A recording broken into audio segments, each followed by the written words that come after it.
Hello नमस्कार साथियों, स्वागत है आप सभी का आपके अपने YouTube channel exam with Ashok में। आशा करते हैं कि आप लोग स्वस्थ होंगे और अपनी तैयारी बढ़िया से कर रहे होंगे। जैसा कि हमारी यूपीएसआई की जो प्रैक्टिस सीरीज चल रही है, इसमें आज का जो सेट नंबर 10 है, ठीक है। आप शुरू से लेकर लास्ट तक बने रहिए, आपको आइडिया लग जाए। बिलीव करिए कि शुरू से लेकर लास्ट तक आप बने रहिए क्लास में, आपको पता चल जाएगा कि एग्जाम में कैसे सवाल आते हैं, क्या अप्रोच है सवाल को बनाने का, ठीक है। तो शुरू करते हैं आज के सेशन का।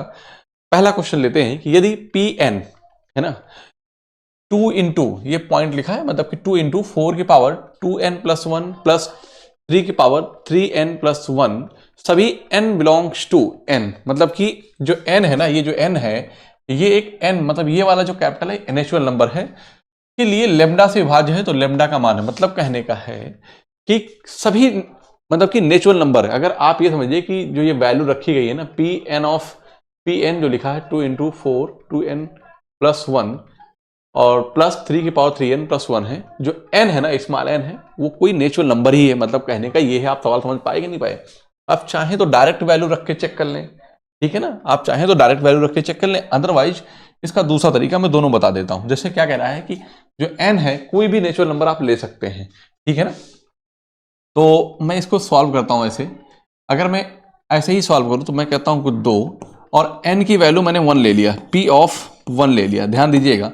और यहां पे रखूंगा 4 की पावर 2n प्लस 1 में तो 1 रखूंगा, तो 2 1 कम 2 1 3 हो जाएगा। मतलब 4 की पावर क्या हो जाएगा, 3 हो जाएगा, प्लस 3 और यहां पे क्या बनेगा, 1 3 1 क्या हो जाएगा, 4 हो जाएगा। तो आप बताइए, 4 चौक 16 64 है ना, कितना हो जाएगा 64। और 64 दूना क्या बनेगा बेटा 128 प्लस 3 त्रिक 9 3 27 3 81, 3 त्रिक 9 3 27 3 81, कितना हुआ भाई। तो आप कहेंगे 8 1 9 8 2 10 के 0 1 1 2 209 आ गया, 9 2 11। मैं कहता हूं ये नंबर 11 से मल्टीपल है, मतलब कि 11 से पूर्णतः विभाज्य होगा। इसका मतलब लेमडा का जो मान पूछा है ना, तो वो क्या हो जाएगा 11 हो जाएगा। आप समझ पाएंगे नहीं, मतलब सवाल समझना है। ये सिर्फ इतना कहा है कि पी एन ऑफ 2 इंटू 4 की पावर 2n प्लस 1 प्लस 3 की पावर इतना दे रखा है। तो जो n है ना, स्मॉल n, वो बिलोंग्स टू कैपिटल n, मतलब कि जो n है कोई भी नेचुरल नंबर है। हमने पहला ही नेचुरल नंबर 1 ले लिया, ठीक है ना। आप 2 लेकर देख लो तब भी कटेगा, तो बड़ा नंबर का फायदा क्या, मुझे तो आंसर लाना है ना, ठीक है। आगे चलते हैं। कह रहा है कि दो संख्याओं का HCF 18, उनका योग 270 है। ये दोनों 3 अंकों की संख्या है, तो उनके व्युत्क्रमों का योग क्या है। 3 अंकों की संख्या का मतलब समझ रहे हैं कि मिनिमम 100 है, मिनिमम 100 है। सबसे छोटी जो 3 अंकों संख्या है वो क्या है, वो कहेंगे 100 है। ध्यान से देखिए, दो संख्याओं का अगर HCF 18 है तो संख्या क्या बनेगी जरा बताओ आप। तो आप कहेंगे कि 18x और 18y बन जाएगी, ठीक है ना। अगर उनके योग की बात करेंगे तो 18 कॉमन ले लूंगा, यहीं पे x प्लस वाई जो बनेगा वो कितना हो जाएगा, तो आप कहेंगे 270, ठीक है ना। 18 एकम 18 18 पंचे 90, ठीक है ना। इसका मतलब क्या हुआ कि x प्लस वाई जो हो गया वो कितना आ गया, वो 15 आ गया, ठीक है ना। आप आराम से यहां से चेक करते हैं, लेकिन एक चीज और है कि अगर इन्हीं संख्याओं का, अब चूंकि आप ये जानते हैं कोई ऐसा दो नंबर ले लें कि जिनका सम क्या हो 15 हो, लेकिन आप ये जानते हैं कि दोनों आपस में कैसे होनी चाहिए, को प्राइम होनी चाहिए। तो मैं अगर 7 और 8 ले लूं, आप कहते हैं सर देखो मिनिमम कितना लेना पड़ेगा, 18 पंचे 90। 18 क्योंकि जो संख्या है ना 3 अंकों की है, क्या है 3 अंकों की है, तो मैं अगर यहां पे 5 रखूंगा तो ये 90 आ जाएगा। इसका मतलब 5 से बड़ी बड़ी मुझे वैल्यू लेनी है, 5 से बड़ी ही बड़ी वैल्यू लेनी है। आप देखिए 3 अंकों की संख्या फाइंड करने के लिए आप x की वैल्यू या y की वैल्यू क्या रखेंगे, 5 से बड़ी रखेंगे। तो 6 रखेंगे तो क्या हो जाएगा 18 6 108, लेकिन आप जानते हैं कि 6 ले लूंगा तो ये 9 हो जाएगा। लेकिन दोनों ये जो x y हैं वो को प्राइम होने चाहिए, इसलिए इसको हम नहीं लेंगे, ठीक है ना। फिर क्या लेंगे, तो हम कहेंगे कि हम लेंगे 7 और 8, दोनों आपस में क्या है, को प्राइम है, दोनों क्या है, को प्राइम है। 7 8 लेंगे, ठीक है ना, तो 8 7 क्या हो जाएगा 15 हो जाएगा। तो 18 7 कितना बनेगा 126 और 18 8 144, संख्याएं मिल गई। कह रहा है ये दोनों 3 अंकों की संख्या है, तो उनके व्युत्क्रमों का योग क्या होगा, व्युत्क्रमों का योग क्या होगा। आपको मैं दो तरीके से कर सकते हैं, आप चाहो तो संख्या आपको मिल गई 1/126 प्लस 1/144 का आप ले लो, या ऐसे कर दो, देखो 1/18x प्लस 1/18y, इनको जब आप जोड़ेंगे तो क्या हो जाएगा x प्लस वाई होगा, x प्लस वाई होगा, और ये क्या हो जाएगा 18xy हो जाएगा, ठीक है ना, 18xy हो जाएगा, ठीक है। मेरी बात ध्यान समझिए कि x प्लस वाई की वैल्यू तो आपने निकाल ही लिया है, कितना 15, कितना निकाल लिया है 15। अच्छा बताओ ऊपर क्या आएगा, 15 ही आएगा, लेकिन जरूरी नहीं है, क्योंकि हम ये जानते हैं कि 18 और एक्स वाई है, क्या है, एक्स वाई है, तो 3 छक 18 हो जाएगा और 3 पछे 15 होगा। तो मैं कहता हूं कि 5/6xy आएगा। मतलब 5 ये नहीं बनेगा आंसर, ये नहीं बनेगा, या तो ये बनेगा या तो ये बनेगा, लेकिन जो नीचे वाला होगा वो 6 का मल्टीपल बनेगा, है ना। तो 6 का मल्टीपल 6 दूनी 12 6 48, दोनों 6 के मल्टीपल, दोनों 6 के मल्टीपल यहां पे बन रहे हैं, ठीक है ना। क्लियर है बात। बताओ भाई आराम से। यहाँ क्या कहेंगे कि देखो अब आपको एक्स वाई निकालना है, तो एक्स वाई की वैल्यू 7 और 8 है, तो कितना हो जाएगा, आप यहीं पे कह सकते हो कि सर एक्स वाई जो होगा वो 56 आ जाएगा, और 56 गुणे क्या होगा 6, तो 6 36, आंसर वही होगा जिसका यूनिट 6 होगा। तो option C is the right answer. Clear है बात, समझ में आई कि नहीं आई। तो आपको वो नहीं जोड़ना है नंबर से निकाल के, तो मैं क्या लिखूंगा 5/6 गुणे कितना 56, है ना। तो 5 कितना हो जाएगा 6 चौक 36, 6 6 पंजे 30, 3 33, 336 आ जाएगा। So option C is the right answer. Clear है बात। तो इसका मतलब ये हुआ कि जब भी पेपर में सवाल आएगा तो आप संख्या लिख लोगे, जब एचसीएफ दिया रहेगा 18x 18y, उनको ऐसे करोगे क्योंकि रेसिप्रोकल हो गया, सम करोगे तो x + y अपान 18xy आ जाएगा, जितना डायरेक्ट आएगा। फिर ये बात बाद में करना, ठीक है ना। ये तो आप करोगे तो डायरेक्ट 15 आपको मिल ही जाएगा, करने में ज्यादा 2-4 सेकंड आपको समय लगेगा। फिर यहाँ आप देखेंगे 5/6xy हो जाएगा, वैल्यू सेटिस्फाई 756, डायरेक्ट सवाल का आंसर बन जाएगा। ठीक है आगे चलते हैं। कह रहा है कि 60 में से किस सबसे छोटी संख्या से गुणा किया जाए ताकि गुणनफल एक पूर्ण वर्ग संख्या बन जाए। तो मैं कहता हूं कि 60 को कैसे लिखूंगा, 12×5 60, मतलब 3 × 4 × 5, 3 चौक 12 पंचे 60, ठीक है ना। तो मैं कहता हूं कि 4 एक पूर्ण वर्ग संख्या है, लेकिन 3 और 5 नहीं है। इसका मतलब एक 3 और एक 5 आ जाए तो पूर्ण वर्ग संख्या बन जाए। इसका मतलब 3 × 15 से अगर मल्टीप्लाई कर दिया जाए तो एक पूर्ण वर्ग संख्या बनेगी, है ना, पूर्ण वर्ग संख्या बनेगी। चलो भाई, कह रहा है कि देखो ये सवाल है, इसके 5 रूट पे है ये, फिर इसके अंदर में है ये वैल्यू, और ये यहाँ पे 5 रूट है, इसके अंदर में वैल्यू दे रखी है। ऊपर ये 5/2 है। आप ये जानते हैं अगर इतने की वैल्यू आप अंदर लिख लें, इतने की वैल्यू, तो इतना पता है कि ऊपर वाली वैल्यू बड़ी होगी, नीचे वाली वैल्यू छोटी होगी। ठीक है भाई, कोई दिक्कत नहीं है। मुझे भी पता चल रहा है कि 8 × 48 और 8 से 56 और 8 45, मतलब दोनों नंबर 8 के मल्टीपल हैं, दोनों नंबर 8 के मल्टीपल हैं। देखो मैं क्या करता हूँ, मेरी बात ध्यान सुनो, बड़ी सावधानी से करने की जरूरत होती है। जैसे ये नंबर लिखा गया है यहाँ पे 5, ठीक है ना, ये नंबर लिखा गया, डायरेक्ट हम नहीं कर पाएंगे। वैसे तो मुझे पता है कि निकालना चाहो, लेकिन बड़ा नंबर है तो कोई बात नहीं, आप इसको ऐसे लिख लीजिए 8 गुणे, ये जानते हैं कि 8 8 64 होता है। कितना होता है 8 64, ठीक है, 1 65, 15, 8 × 8 7 15 73, 8 9 72 और 8 2 16, ये हो गया। इसको मैं यहाँ तक नहीं बल्कि बेटा यहाँ तक लाऊंगा, ठीक है ना। देखो कैसे, ये थोड़ा सा चलो ऐसे ही कर देता हूँ, ठीक। और यहाँ पे ये जो है इसको भी मैं 8 से करूँगा, तो 8 चौक क्या हो जाएगा 32, 8 चौक 32, 4 36, 32 6 38 64, 8 9 64 और 0 8 2 16 हो जाएगा। इस 8 से 8 क्या होगा कैंसिल हो जाएगा, ठीक है। 2 से एक बार और कटेगा, 2 से एक बार और कट जाएगा, तो 2 चौको 8 0, ठीक है ना। और कितना हो जाएगा बेटा 2 9 18 और 2 6 12 40 96 और एक 2 दूना 4, ठीक, और 2 चौको 8 और 0 2 1 कम 2 24 0 1 और 40 96, किसका वर्ग है 40 96, डायरेक्ट वैल्यू यहाँ से आपको मिल जाएगी। तो आप ये जानते हैं कि ये नंबर जो होगा या तो उसका यूनिट डिजिट क्या होगा 1 होगा, या तो उसका यूनिट डिजिट 9 होगा। क्लियर है बात।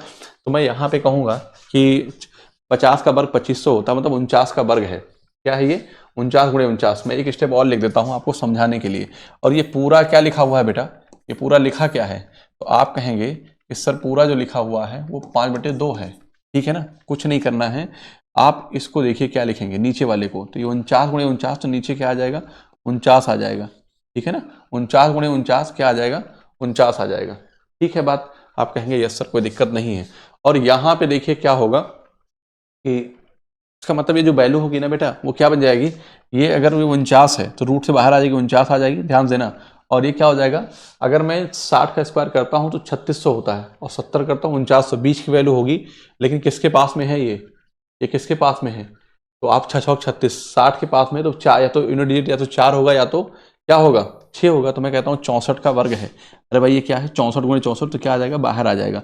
और अब इसका मतलब इसके बाहर आ गया ये, तो ये हो जाएगा 1/5 और गुणे क्या था 5/2 था, 5 से 5 कैंसिल हो जाएगा, तो 1/√2, इसका मतलब 8 बटे क्या हो गया 7 हो गया।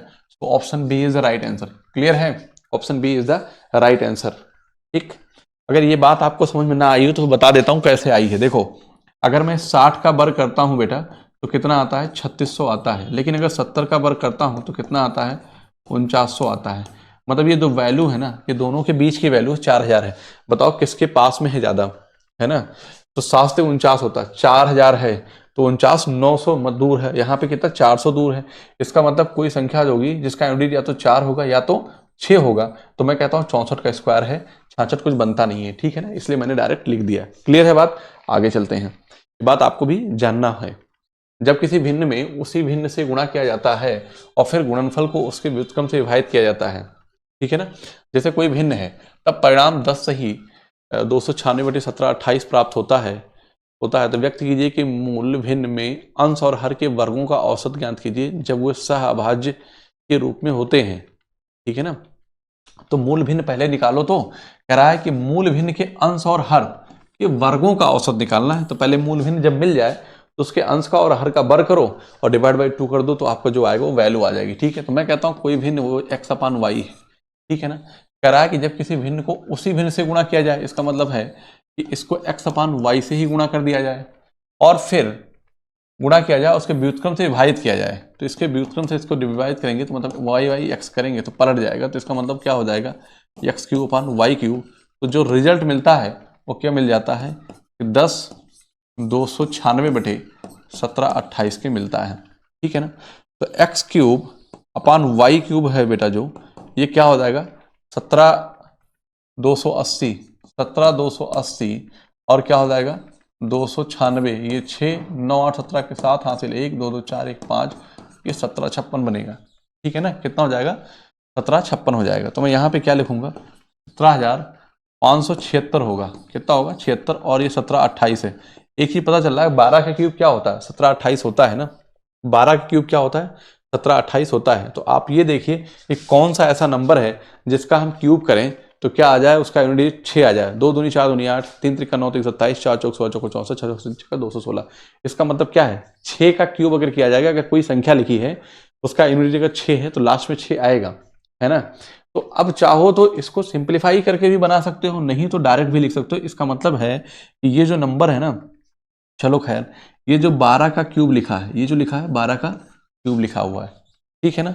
आपको पता है कि ये वाला जो नंबर होगा वो किसका होगा। तो अगर मैं 20 लिखता हूं, ध्यान समझना, तो लास्ट में यूनिट क्या आएगा 6 आएगा। अगर मैं 20 लिखता हूं तो 20 गुणे, ध्यान समझना, 20 गुणे 20 गुणे 20, 2 दूनी 4 दूनी 8000 आ जाएगा। लेकिन ये नंबर 8000 से ज्यादा है। और अगर 30 करूंगा 3 त्रिका 9 तो 27000 आ जाएगा। इसका मतलब क्या है कि 26 का वर्ग, 26 का क्यूब है, 26 का क्यूब है ये। ठीक है ना, तो जो यहाँ पे x/y क्या आ जाएगा बेटा, तो आप कहेंगे 26/12 आ जाएगा। 26 क्या आ जाएगा 12 आ जाएगा। तो यहाँ तक ही कोई दिक्कत नहीं है।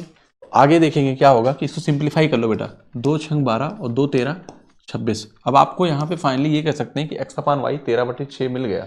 ठीक है, इनका वर्ग का क्या निकालना है, व्यक्त किए गए मूल भिन्न 13 का स्क्वायर क्या हो जाएगा 169 के अंश और हर का वर्ग और 6 36 कर दो और डिवाइड बाई किससे करेंगे, हर निकाल, मतलब कि मुझे इसका दोनों कैसे हो सहभाज्य हो उनका औसत निकालना, 2 से डिवाइड करेंगे तो 2 18 क्या हो जाएगा 36 हो जाएगा।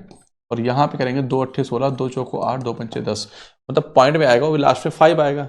ठीक है ना, तो 8 4 12 के 2, मतलब आपका answer C is the right answer. 8 4 12 के 2 पॉइंट लगाएंगे ना, और 8 1 9 1 10, 102.5 आ जाएगा। So option C is the right answer. Clear है, इस सवाल में कुछ नहीं था, बस आपको ये पता थोड़ी होगा आपको, ये ऑब्जर्वेशन से आप निकालोगे कि अगर मैं यहाँ पे 20 का क्यूब करता हूँ तो 8000 होता है, 30 करता हूँ तो कितना हो 27000 हो जाता है। तो मुझे ये समझ में आ गया कि 20 और 30 का, लेकिन नंबर जो होगा वो क्या होगा, उसका यूनिट लास्ट में 6 ही होगा। 6 6 36 चक्का 216, तो मैं कह दे 26 का है। सिंप्लीफाई कर लिया, आराम से आंसर आ गया।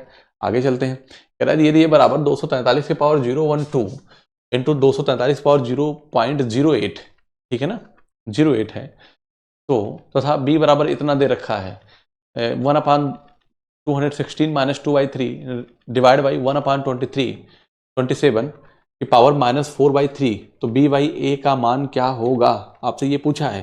तो ऐसे सवाल जब भी आए तो आप पहले b निकालो, फिर ए से डिवाइड कर दो उसको, ठीक है ना। दोनों के हर क्या है, बराबर हैं, तो मुझे पता है जोड़ूंगा तो 0.2 आ जाएगा ये, ठीक है ना।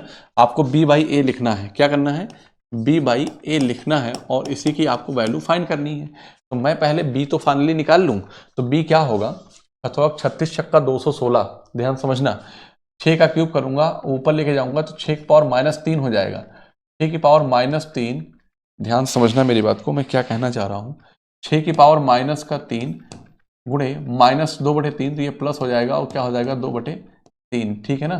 3 त्रिका 9 त्रिक 27, तो 3 की घात -3 गुणे और ये माइनस क्या हो जाएगा 4/3 हो जाएगा, 3 से 3 कट जाएगा, इस 3 से 3 कट गए तो क्या हो जाएगा 6 छवक 36 आएगा, और 3 त्रिका 9 तो 27 क्या हो जाएगा 81 आएगा, 36 बटे क्या हो जाएगा 81 आ जाएगा। मतलब बी बाई जो बी की वैल्यू है ना 36/81 आ जाएगा। अगर कट करना चाहो तो कट कर दो, अभी के लिए यही छोड़ दो ऐसे, इतना ही, ठीक है ना। अब ए की वैल्यू आपको पता है कि बी लिख दो यहाँ पे, 36 बटे क्या आ गया बेटा 81 आ गया, ठीक है ना। अब चाहो तो सिंप्लीफाई कर लेना, अभी कर देता हूं, ठीक है। अब ये 243 जो लिखा है ना, 243 के पावर उन दोनों को जोड़ूंगा तो 0.2 हो जाएगा। अब 0.2 को क्या लिखूंगा, अरे भाई 0.08 लिखा है और 0.12 लिखा है, तो 12/8 क्या हो जाएगा 0.2, और 0.2 को क्या करेंगे हम 1/5 लिख देंगे, ठीक है ना। क्या लिखेंगे 1/5, तो मैं यहाँ पे डायरेक्ट 1/5 लिख देता हूँ। चलो इसको कट करना चाहूँ तो कट कर देता हूँ कि 9 चौक 36 और 9 9 81, तो कितना हो गया ये 4/9 है, ठीक है ना। इसको क्या लिखूंगा, तो 9 9 81 9 729, अच्छा 3 त्रिक 9 27 81 343, मतलब 3 की घात क्या लिखा है बेटा 5 लिखा है, इंटू 1/5 लिखा, ये कट जाएगा, ठीक है ना। तो क्या आ जाएगा 4 बटे कितना हो जाएगा 9 त्रिक 27 आ जाएगा। सो ऑप्शन मैच कर रहा है कहीं से, तो option B is the right answer. Okay, मतलब कहने का ऐसे सवाल जहां है उनको डायरेक्टली वहीं पे सॉल्व कर दो, ठीक है। बात आगे चलते हैं। करा कि बच्चों के एक समूह के पास कुल 120 चॉकलेट हैं, उनमें से 8 ने 7-7 चॉकलेट खाई, शेष में प्रत्येक व्यक्ति ने द्वारा खाई गई चॉकलेट की औसत संख्या से एक चॉकलेट कम खाता है, ठीक है। समूह में अधिकतम कितने बच्चे हो सकते हैं, तो ऐसे सवाल को हम ऑप्शन से बना सकते हैं। कैसे, 120 चॉकलेट है, मेरी बात ध्यान समझना, और 7 बच्चों ने, उनमें से 8 ने 7-7 चॉकलेट खाई, तो 8 सतह 56 खा लिया, 56 खा लिया है ना, तो कितना हो गया 64 बची है, यही शेष है। आप मेरी बात ध्यान समझना, शेष जो है कितनी है वो 64 है, ठीक है। 8 बच्चों ने खा लिया है, टोटल बच्चे कितने हैं ये नहीं पता है अभी, अधिकतम बच्चों का समूह कितना हो सकता है, ऑप्शन से जाएंगे और सवाल को आराम से बना लेंगे। कह रहा कि शेष में से प्रत्येक व्यक्ति ने, शेष कितनी बची 64, प्रत्येक व्यक्ति के द्वारा खाई गई चॉकलेट की औसत संख्या से एक कम खाता है, ठीक है ना। तो प्रत्येक व्यक्ति जितनी खाते हैं उसकी औसत संख्या से, तो पहले बताओ कि अगर यहीं से ऑप्शन से देख लें तो अगर 30 कहते 3 चौक 12 हो जाएगा, औसत 4 हो जाएगा, तो 4 से एक कम 3, तो 3 का मल्टीपल ये है नहीं, तो 30 बनेगा नहीं, आंसर 30 नहीं बन सकता। 40 पे आते हैं, तो 40 का अगर हम औसत निकालेंगे तो 4 3 12 120, औसत 3 आ जाएगा, औसत कितना आएगा 3 आएगा, तो 64 56 खाने के बाद शेष बची 64, वो कह रहा है औसत से एक कम खाते हैं, तो 40 में से 40 बच्चे हैं, उसमें से कितना 8 बच्चे खा लिए, तो बच्चे कितने बच्चे 32 बचे, है ना। औसत कितना था 3 था, औसत 3 था, तो उस 3 में से एक क्या किए हैं खा लिए हैं, मतलब कि एक कम तो 2 हो गया, और 32 गुना क्या होता है 64 होता है। तो यहाँ पे आराम से कह सकते हैं कि लड़कों की संख्या कितनी है, ओके बताओ भाई, तो आप कहेंगे आराम सर 40 है, आगे करने की जरूरत नहीं है, ठीक है ना। नहीं समझ में आया, 120 चॉकलेट है, 8 बच्चे जो है पहले 7-7 चॉकलेट खा लेते हैं, तो 8 से 56 खा लिया, बची कितनी 64, जो शेष बची हुई है, शेष बच्चे औसत का एक कम खाते हैं, एक कम खाते हैं। तो मैंने ये कह दिया आपसे कि 120 में से अगर 56 खा लिए 64 बची है, तो इस 64 को मैं कहता हूं कि अगर एवरेज 3 था, एवरेज क्या था 3 था, और बच्चे 8 खा चुके हैं, बच्चा बच्चे 32 गुना क्या हो जाएगा 64 हो जाएगा। तो मैंने कहा कि इसका मतलब टोटल 40 बच्चे थे, ठीक है ना। आगे चलते हैं कि हीरे की कीमत उसके वजन के वर्ग के समानुपाती है। एक आदमी गलती से हीरे को 6 8 11 के अनुपात में तोड़ देता है, जिसकी वजह से उसे 88,880 का नुकसान होता है। हीरे की वास्तविक कीमत बताओ क्या होगी। तो मेरी बात ध्यान समझना, हीरे की कीमत उसके वजन के वर्ग के समानुपाती है, तो कीमत जो है ना जो कीमत है बेटा उसके वजन के वर्ग के समानुपाती होती है। एक आदमी गलती से हीरे को 6-8-11 के अनुपात में तोड़ देता है, जिसकी वजह से उसे 88,880 का नुकसान होता है। ठीक है ना। हीरे की वास्तविक कीमत बताओ क्या होगी। तो ठीक है भाई, इसका मतलब ये है कि पहले जो हीरा एक टुकड़े के फॉर्म में था वो 8-11-8 19 1 20 19 6 25 हो जाएगा ना। 8 6 14 14 11 25, मतलब कि 25 यूनिट थी। वजन कितना था पहले, पहले कितना था वजन, मैं यहां बात करूंगा पहले और बाद में। ठीक है ना। तो पहले क्या वजन की बात कर रहा हूं मैं, तो उसी फिर मैं कीमत देखूं। पहले वजन कितना था 25 था, अभी कितना हो गया, अलग अलग हो गया 6 + 8 + 11। ठीक है ना। लेकिन कीमत की अगर मैं बात करूंगा तो कीमत कितनी है, तो 25 का वर्ग कितना हो जाएगा 625। लेकिन अभी कीमत कितनी है 36 64 और 121। तो मैं ये कहता हूं कि पहले 625 था, टूटने की वजह से नुकसान कितना हो गया, तो 4 6 10 1 11 के 1 हासिल 1 और 6 3 9 2 11 1 12 के 2 हासिल 1 और 1 1 2 221 बचा। तो नुकसान कितने हो गया, तो आप कहेंगे कि 5 में से 1 गया 4 और 2 में से 2 गया 0, 6 में से 2 गया 4, 404 का नुकसान हो गया। कह रहा है कि जिसकी वजह से 88,880 का नुकसान होता है। मतलब 404 की जो वैल्यू है ना, 404 की जो वैल्यू है वो 88,880 है। ठीक है ना। हीरे की वास्तविक कीमत बताओ क्या है, हीरे का जो वास्तविक कीमत क्या है। तो आप ये जानते हैं कि हीरो की वास्तविक कीमत कितनी है 625, तो आपको 625 की वैल्यू यहां पे निकालना है। ठीक है ना। 4 से कट करेंगे, मेरी बात ध्यान समझना, 4 1 4 0 4 1 4, इसको कट करूंगा मैं 4 दूना 8 4 दूना 8 4 दूना 8 4 दूना 8 0 हो जाएगा।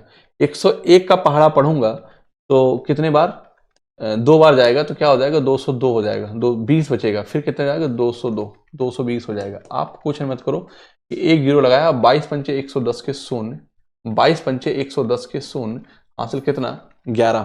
ठीक है ना। 22 दूना 44 और 44 10 54 1 55, तो आप ये समझिए कि लास्ट में 500 आना है। अच्छा 3 जगह है, ये तो नहीं बनेगा। ठीक है ना। ठीक है ना। अरे भाई 22 दूना 44 और 44 10 54 1 55 कितना हो जाएगा 55, 55 के 5 हासिल क्या आया 5 आ गए। तो 22 छक्का कितना होता है 2 छक्का 12 120 और 132, 132 5 कितना हो जाएगा 137 आ जाएगा, 137 आ जाएगा। So option D is the right answer. Clear है, कंसेप्ट आप समझ में आ गया होगा, सवाल आप डायरेक्टली कर पाएंगे। ठीक है, आगे चलते हैं। कह रहा है जब किसी संख्या के 40% में 40 जोड़ा जाता है तो परिणामी संख्या स्वयं वह संख्या प्राप्त होती है। 40% आप दो तरीके से x मान करो या जैसे करो। तो 40% का मतलब हुआ कि 2/5। संख्या कितनी है बेटा, वो संख्या 5 है। उस संख्या का 40% कितना है, ये प्रतिशत वैल्यू है। ये क्या है, ये प्रतिशत वैल्यू कितने 40%। इसमें कितना जोड़ दूं कि परिणामी संख्या प्राप्त हो जाए, तो मैं कहता हूं कि सर अगर 2 में मैं 3 जोड़ दूं तो मुझे क्या मिल जाएगी, संख्या मिल जाएगी।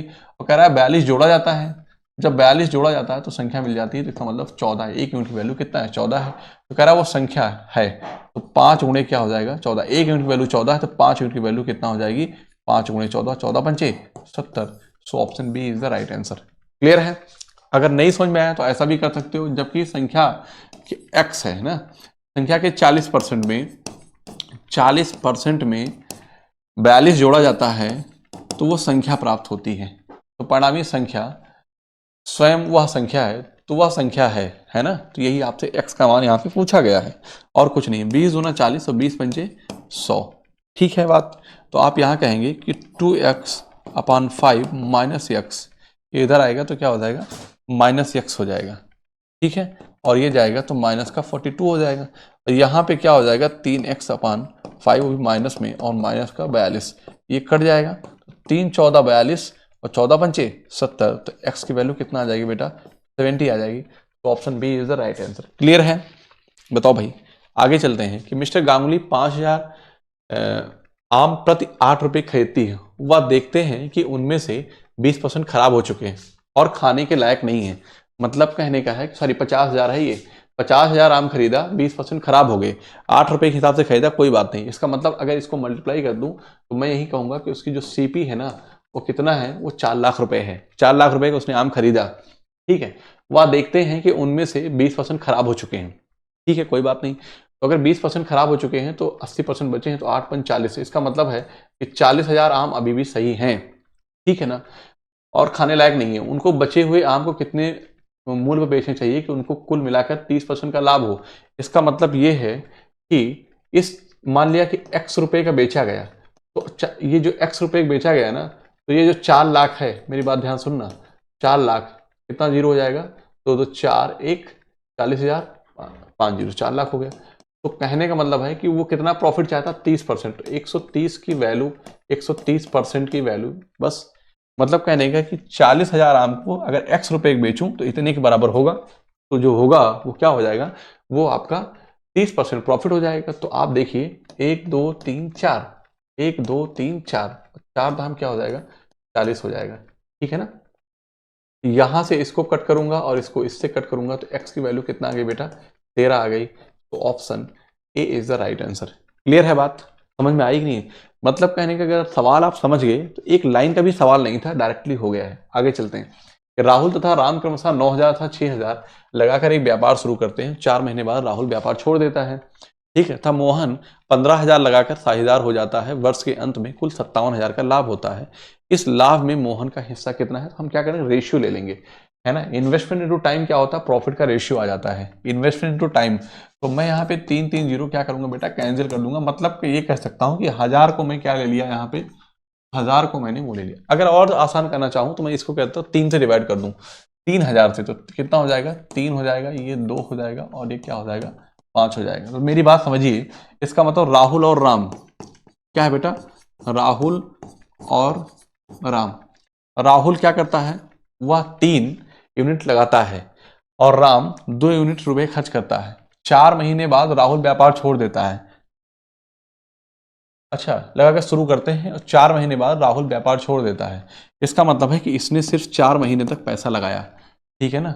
और मोहन 15,000 लगाकर साझेदार हो जाता है। तो यहीं पे एक मोहन आ गया, कौन आया, मोहन। इसका मतलब है कि वो 15 मतलब 5 यूनिट की वैल्यू है, कितनी, 5 यूनिट। और 4 महीने बाद आया, जब ये चला गया तो वो आया, तो ये 8 महीने के लिए काम किया। और फिर कह रहा है कि वर्ष के अंत में, इसका मतलब इसने पूरे पूरे 12 महीने काम किया। तो ये जो हमारा आया, ये लाभ का अनुपात आ गया बेटा। क्यों, क्योंकि मैंने इन्वेस्टमेंट टू टाइम किया है ना।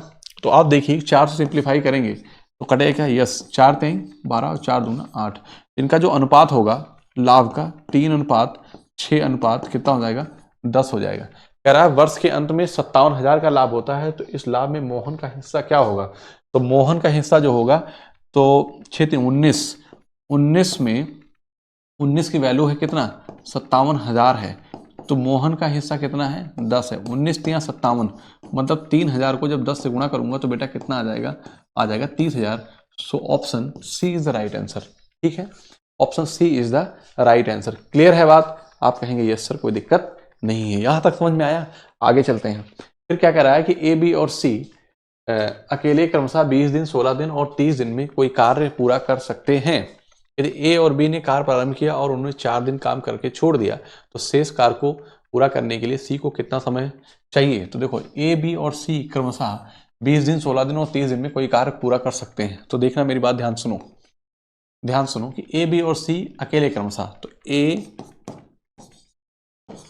बी और सी ये कितने दिन में, 20, ये 16 और ये 30 दिन में करते हैं, ठीक है ना, 30 दिन में कर सकते हैं। तो आप कहेंगे कि कितना हो जाएगा, 30 का पहाड़ा पड़ो, 30 दूना 60, 30 3 90, 3 चौक 12 120। तो 120 भी नहीं आएगा इसके पहाड़े में। तो 30 को मैं क्या लिखूंगा, 6 2 गुणे 3 2 3 6 पंजे 30, प्राइम फैक्टर कर लिया मैंने। 20 को क्या लिखूंगा मैं, 4 गुणे 5 लिखूंगा, और 16 को 16 ही लिखूंगा। तो यहाँ पे जो आएगा, इनका एलसीएम निकालूंगा, 16 में ये चला जाएगा, और ये 5 और 3, 5 और 3, 16 पंचे 80, 8 3 24, कितना आ जाएगा बेटा, 240। इसका मतलब क्या हो गया कि टोटल कार्य जो है 240 है। अच्छा, ये ना समझ में आया ना, तो ये थोड़ा सा टफ होता है। अभी तरीका बताता हूँ आसान आपको, ठीक है ना। ये तो आप आदत पड़ी हो तो ऐसा कर लो, अथवा रेशियो में करो, आसान होता है। तो यहाँ पे क्या करेंगे, लेकिन आपको रेशियो अच्छा से आना चाहिए। 2 12 24 है ना, तो 16 1 16, 16 पंचे 80 और 3 8 24। इनकी जो क्षमताओं का अनुपात है 12 15 8 है। कह रहा है कि 30 दिन में, हाँ यदि ए और बी ने कार्य प्रारंभ किया और उन्होंने 4 दिन काम करके छोड़ दिया, इसका मतलब ये हो गया कि ए और बी ने कार्य प्रारंभ किया, तो ए और बी कितना करते हैं, 15 12 27, 27 काम करते हैं और 4 दिन काम किया उन्होंने, तो कितना काम कर दिया, 20 चौक 80, 8 7 4 7 28 है ना, तो 4 से 28 के 8, 4 2 8 2 10, 108 काम कर दिया यहाँ पे, 108 काम हो गया, तो शेष काम कितना बचा, तो आप कहेंगे कि 132 काम बच गया। इसी 132 काम को कौन करेगा, तो कह रहा है कि अब कौन गया, ए और बी ने कार्य प्रारंभ किया और 4 दिन बाद काम करके छोड़ दिया, तो शेष कार्य को पूरा करने के लिए सी को कितना समय चाहिए। अच्छा, इसका मतलब है कि दोनों ने छोड़ दिया तो अकेले सी बचा। सी कितना काम करता है, एक दिन में 8 काम करता है, तो 8 एकम 8, ठीक है ना, और कितना हो जाएगा, 8 5 13, तो 8 6 48 है ना, 4 52, ठीक, बटे 8, तो 4 दूना 8 1, तो 16 16.5 दिन लग जाएगा, 16.5 दिन लगेगा शेष कार्य को सी को अकेले करने में, तो B is the right answer. Clear है, तो B is the right answer. मैं क्या बताना चाह रहा था, मेरी बात ध्यान समझो, यहाँ पे एलसीएम लंदी हो रहा था, अगर आपका रेशियो अच्छा है तो मेरी बात ध्यान समझो कि मैं इस सवाल को दूसरे तरीके से करता हूँ। तो ए बी और सी है ना, तो ये 20 जो अच्छा लगेगा वो करना आपको, 20 16 और क्या है बेटा 30 है, तो यहीं पे क्या करेंगे, क्योंकि यहाँ पे एलसीएम लंबा हो रहा था, जब भी एलसीएम बड़ा हो तो आप रेशियो लगा दो, तो मैं कहूँगा इसको सिंप्लीफाई करूँगा, मतलब और सिंप्लीफाई करूँगा, तो कितना हो जाएगा कि 2 दहम 20, 2 अट्ठे 16, 2 15 30, ठीक है, तो 2 दहम 20, 2 अट्ठे 16 और 2 15 30, ठीक है ना। और आप जानते हैं कि ये क्या है, ये दिन का अनुपात है, तो जो एफिशिएंसी का अनुपात होगा वो क्या होगा, इनका उल्टा हो जाएगा, 1/10, 1/8, 1/15, 15 और 8 10 का एलसीएम जो होगा 120 होगा, तो ये कितना हो जाएगा 12 हो जाएगा, 15 8 120 और 15 8 120, ये हो गया, ठीक है ना, कितना 12 क्या हो जाए 12 15 8, यही तो आया था, तो ये बात डायरेक्टली आ गई कि नहीं आ गई, आई कि नहीं आई, तो 12 15 27, बाकी काम वही आपको करना जो उसमें हुआ था, ठीक है ना। तो ये तरीका है, जब आपको एलसीएम निकालने में दिक्कत हो रही है तो आप क्या करो, रेशियो मेथड से सवाल को लगा दो, ये आपके लिए आसान होगा। आगे चलते हैं, करा ए किसी कार्य को 20 दिन में पूरा कर सकता है और बी उसी कार्य को 25 दिन में पूरा कर सकता है, उन्होंने एक साथ कार्य प्रारंभ किया, ठीक है ना, और बी 5 दिन के बाद काम छोड़ चला गया, शेष कार्य को पूरा करने में एक को कितना दिन लगेगा, तो बस आप जैसा चाहो वैसे कर दो, तो 20 और 25 का एलसीएम जो होगा वो कितना हो जाएगा, तो आप कहेंगे सर 100 होगा, है ना, 100 होगा। अरे भाई 25 दूना 50, 25 से 25 चौका 100, 100 एक ऐसा नंबर है जो 20 और 25 के पहाड़े में आता है। मेरी बात ध्यान सुनो, ए और बी है, चलो अगर ये 20 दिन में करता है वो काम, वो 25 दिन में करता है, तो जब इनका एलसीएम लेने की बारी आएगी तो बेटा 25 का पहाड़ा पढ़ो, 25 दूना 50, क्या 50 20 के पहाड़े में आता है, नहीं आता, 25 या 75 20 पहाड़े में आता है कि नहीं आता, नहीं आता, 25 चौका 100 आता है, आप कहेंगे सर यस आता है, तो ये 5 काम करेगा और ये 4 काम करेगा, इनकी क्षमताओं का अनुपात निकल गया, ठीक है ना। उन्होंने एक साथ कार्य प्रारंभ किया और बी 5 दिन के बाद काम छोड़कर चला गया, मतलब कि 5 दिन उन्होंने काम किया, कौन, ए प्लस बी ने मिलकर काम किया, तो 5 4 9, तो 9 पीछे 45 काम उन्होंने कर दिया, कितना कर दिया 45, 55 काम शेष बचा है। अब चला कौन गया, उन्होंने उसके बाद उन्होंने कार्य साथ और 5 दिन बाद बी 5 दिन बाद काम छोड़कर चला गया, तो मतलब ए प्लस बी जो काम कर रहे थे अब क्या होगा, बी चला गया, तो इसी 55 काम को करने के लिए ए अकेले काम करेगा, ए की क्षमता कितनी है 5 है, तो 5 11 दिन लगेगा, तो कह रहा है कि ए को शेष कार्य को पूरा करने में ए को कितने दिन लगेंगे, तो आप कहेंगे सर 11 दिन लगेंगे, so option A is the right answer. Clear है, option A is the right answer. आगे चलते हैं कि एक विक्रेता ने कार निर्माता को कार के लिए 4,45,000 का भुगतान किया, कार का विक्रय मूल्य क्या होना चाहिए, कि यदि एक खरीदार को विक्रय मूल्य पर 20% की छूट देने के बाद भी उसे अब परिव्यय पर 12% लाभ अर्जित किया है, ठीक है ना, इसका मतलब है कि विक्रय मूल्य क्या होना चाहिए, तो मैं कह दूं अगर मान लो x रुपए विक्रय मूल्य है, ठीक है ना, उस पर डिस्काउंट दिया है 20%, तो x रुपए की कोई बिक्री है, उस पर 20% डिस्काउंट दिया, इसका मतलब 80% में वस्तु को दिया गया, तो वो क्या चाहता है कि 4,45,000 रुपए की जो चीज है ना, 4,45,000 की जो चीज है उस पर कितने का प्रॉफिट हो, 12 का प्रॉफिट हो, इसका मतलब 112% की वैल्यू बराबर हो जाए, ठीक है। यहां से सॉल्व करेंगे हम, तो 1 2 और ये 3 और ये क्या हो जाएगा 14 8 112, ये 14 आ गया, ठीक है। बस कुछ नहीं करना है, आप बस क्या करोगे कि 2 जीरो तो रहेगा, इसको गुणा कर दो, 14 5 70 के 0 और 2 जीरो ये वाला लगा दो, है ना, 7 14 चौको 56, 56 4 60 3 63 के 3, लास्ट में 3 आएगा, एक ही ऑप्शन में दिख रहा है, यही आंसर हो जाएगा। So option D is. बेटा कभी भी पूरे सवाल की तरफ मत जाओ, ठीक है, करना है तो देख लो। मैंने कहा 14×70 के 0 हासिल 7, 14 को 56 4 7 3 63 के 3 हासिल 6, और 14 को 56 4 7 2 62, कितना हो गया 62, 6,23,000 आएगा। So option D is the right answer. Clear है, मतलब एक लाइन का भी सवाल है अगर आप देखें यहां से तो, ठीक है। आगे चलते हैं। करा है कि 2.5 का होल क्यूब प्लस 3.2 का होल क्यूब माइनस 4.7 का whole cube plus 7.5 into 3.2 into 4.7 ऐसे दे रखा है।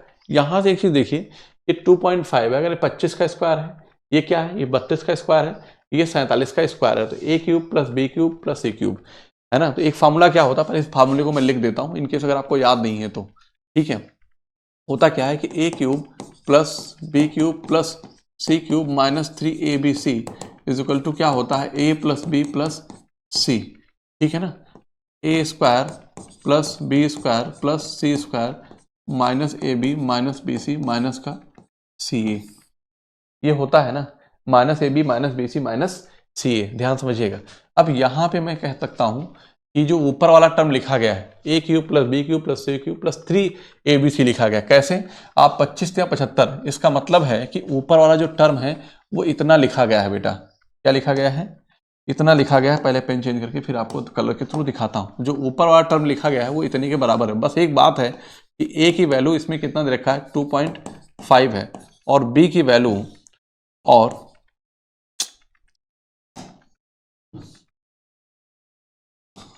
बी की जो वैल्यू है ना वो 3.2 है, और सी की वैल्यू जो है -4.7 है, ठीक है।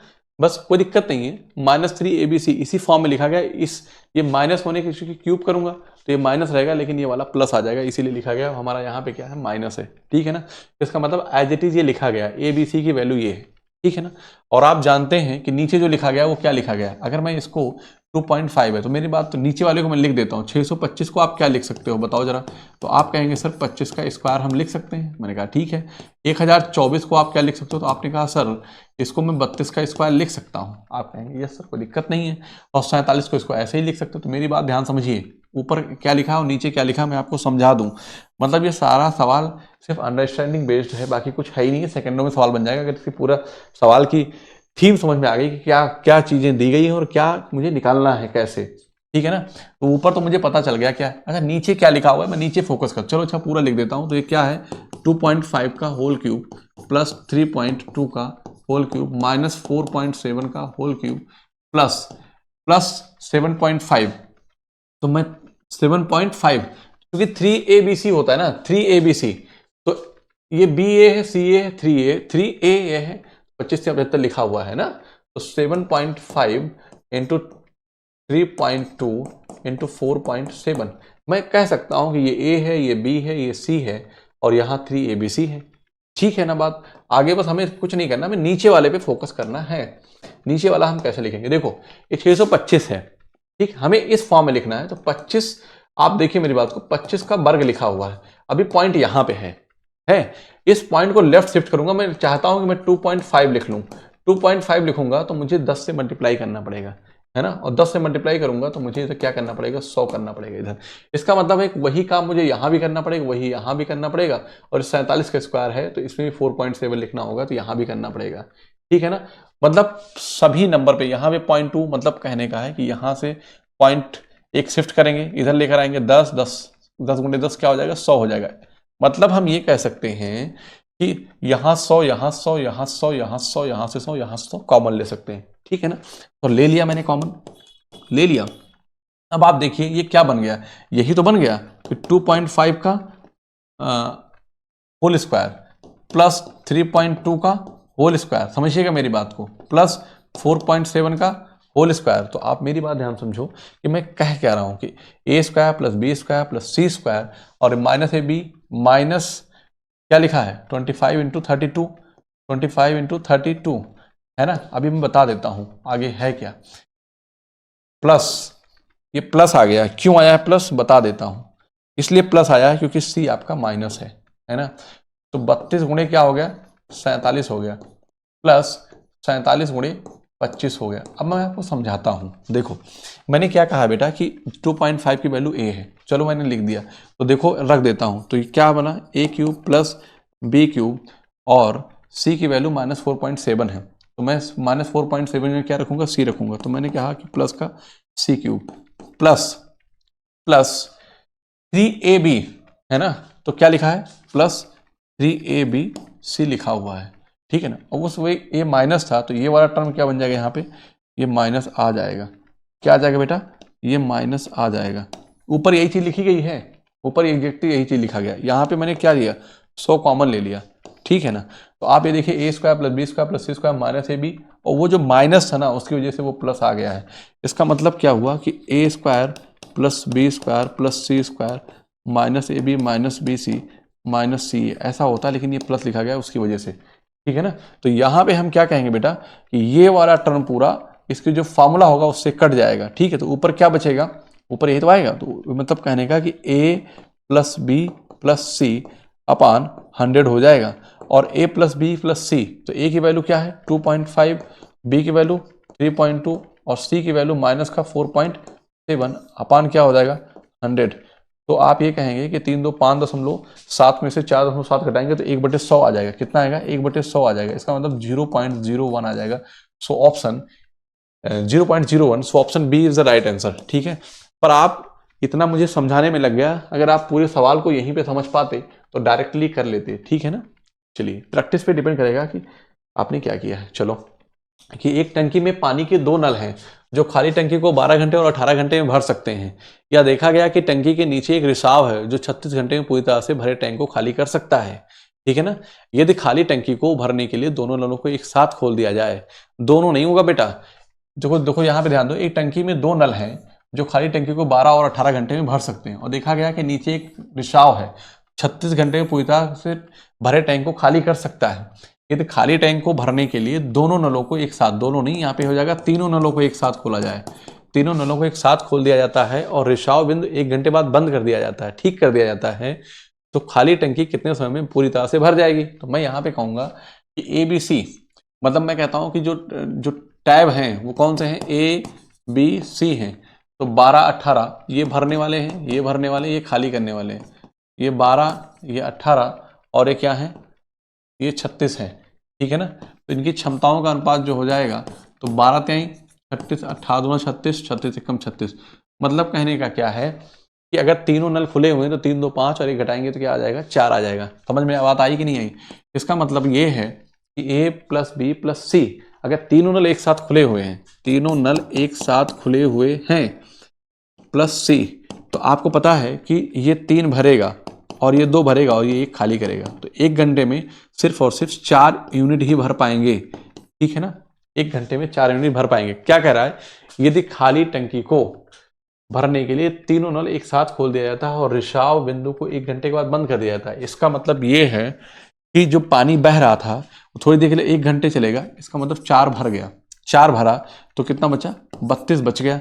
अब क्या हुआ कि जो नल ये जो खाली कर रहा था ना ये बंद हो गया, मतलब इसका काम खत्म हो गया। अब 2 ही नल काम करेंगे, 3 2 5 है ना, तो 5 6 30 2 32 2/5, इसकी वैल्यू कितनी होती है, इसका मतलब ये हो गया कि 1 घंटे पहले चला और 6 घंटे इधर, तो 7 घंटे 2/5, 7 घंटे 2/5 का मतलब हुआ कि 24 मिनट, 7 घंटे 24 मिनट। भाई 12 की वैल्यू, 5 की वैल्यू क्या आ जाएगी 60 आ जाएगी, 1 की वैल्यू क्या होगी 12 होगी, तो 2 की वैल्यू कितना हो जाएगा 24 आ जाएगा। तो 7 घंटे 7 आवर 24 मिनट में पूरी टंकी पूर्णतया भर जाएगी।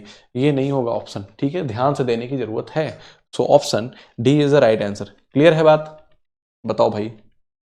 आगे चलते हैं कि 2 समान धनराशियों को साधारण ब्याज पर क्रमशः 6% और 10% वार्षिक दर पर उधार दिया जाता है। पहली धनराशि दूसरी धनराशि की तुलना में 2 वर्ष बाद वसूल की गई और प्रत्येक मामले में मिश्रधन 1105 था। प्रत्येक योजना में उधार दी गई राशि क्या थी। ऐसे सवालों को आप पेन भी चलाओ नहीं तब भी कर सकते हैं। आप मुझे बताइए कि 2 समान धनराशियां हैं, ये बात बढ़िया कर दिया सवाल में, ठीक है ना। साधारण ब्याज 6% और 10%, उधार दिया गया, पहली धनराशि दूसरी धनराशि की तुलना में अगर दो धनराशियां समान हैं, साधारण ब्याज लास्ट में क्या है कि दोनों पे क्या बन रहा है, जब प्रिंसिपल, चूंकि अमाउंट क्या होता है, amount is equal to principal plus simple interest. इसका मतलब है कि प्रिंसिपल दोनों में सेम है, ये A1 कह दूं, मैं A2 कह दूं, मेरी बात ध्यान समझना, ये P है और ये क्या है, सिंपल इंटरेस्ट 1, सिंपल इंटरेस्ट 2, ये तो 1 1 होगा ना, दोनों का सिंपल इंटरेस्ट सेम है ना।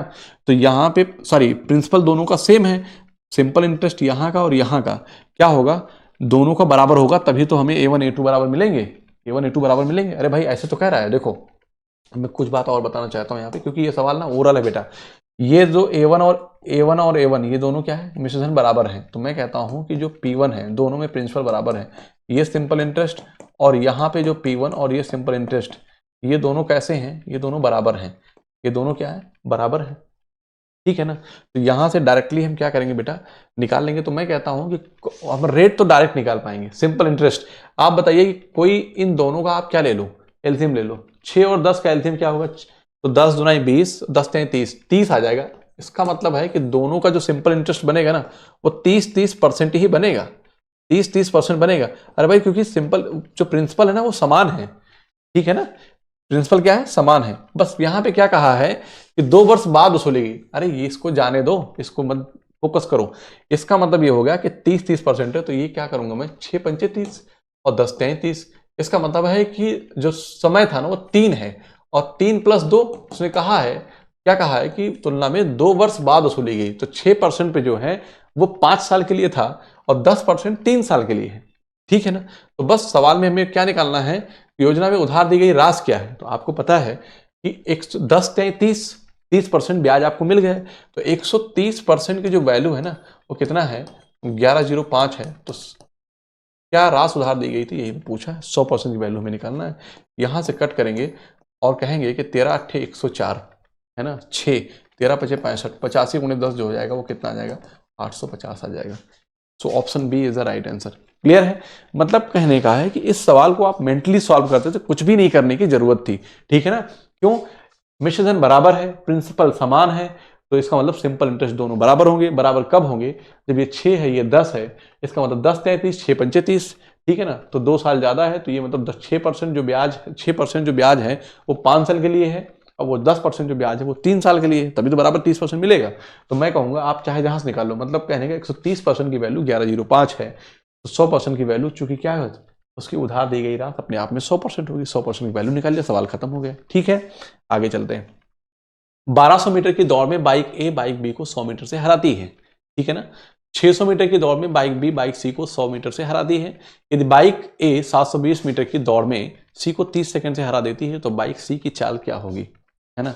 तो सी की चाल हमें निकालने के लिए हम क्या करेंगे, ये पहले डिस्टेंस निकाल लें, ठीक है ना। तो हम यहाँ पे ये देखो सी के द्वारा तय की गई दूरी कितनी है, तो पहले देखो यहाँ पे क्या करेंगे, ए और बी। तो जब ए 1200 जाती है तो बी 100 कम जाती है, 100 से हार जाती है, 1100 ही पहुंच पाती है। इसका मतलब कितना हो गया, 1100। तो आप कह सकते हैं कि ये कितना हो गया, 12/11 हो गया। और यहीं पे कह रहा है कि 600 मीटर की दौड़ में बी सी को 100 मीटर से हराती है। तो बी जो है सी को, अगर बी 600 जाएगी तो ये सिर्फ 500 जा पाती है, तो 6 क्या आ जाएगा, 5 आ जाएगा, ठीक है ना। कह रहा है कि यदि बाइक ए 720 मीटर की दौड़ में बाइक सी को 30 सेकंड से हरा देती है, तो बाइक सी की चाल की गणना कीजिए। तो मैं यहाँ पे कहूंगा कि इन दोनों को गुणा करूं तो ए और सी मिल जाएगा। मतलब कहने का है कि A/B मेरे लिए आसान था ये, ठीक है ना। तो मैं कहूंगा कि 12/11 × 6/5 है, ठीक है ना। ये 20 कैंसिल हो जाएगा। तो बताओ भाई A/C आया कि नहीं आया, आप कहेंगे यस सर आ गया। तो 12 × क्या हो गया, 72, और 11 × 5 = 55। कोई दिक्कत, इसका मतलब है कि जब A 72 यूनिट जाता है तो C कितना जाती है, 55 यूनिट जाती है। तो अब इसको 72 की वैल्यू कितनी है, 720 है। इसका मतलब इसको 10 से गुणा करूंगा, जब इसको 10 से गुणा करूंगा तो मतलब कहने की ये 720 जाती है, तो ये 550 जाती है। इसका मतलब वो 30 सेकंड में कितनी दूरी कम चलती है। तो कहने का मतलब हो गया कि 50, 120, 70, 170 कम चलती है कितना, 30 से। तो ये कट जाएगा, तो 17 कितना आ जाएगा बेटा, 3 मीटर/सेकंड आ जाएगा, ठीक है। 17/3 मीटर/सेकंड आ जाएगा। आई होप आपको समझ में आया होगा, ठीक है। तो आज के लिए इतना ही रखते हैं, मिलते हैं आपसे अगली क्लास में, लेकिन अपनी राय जरूर कमेंट में दे के जाइएगा। Thank you so much.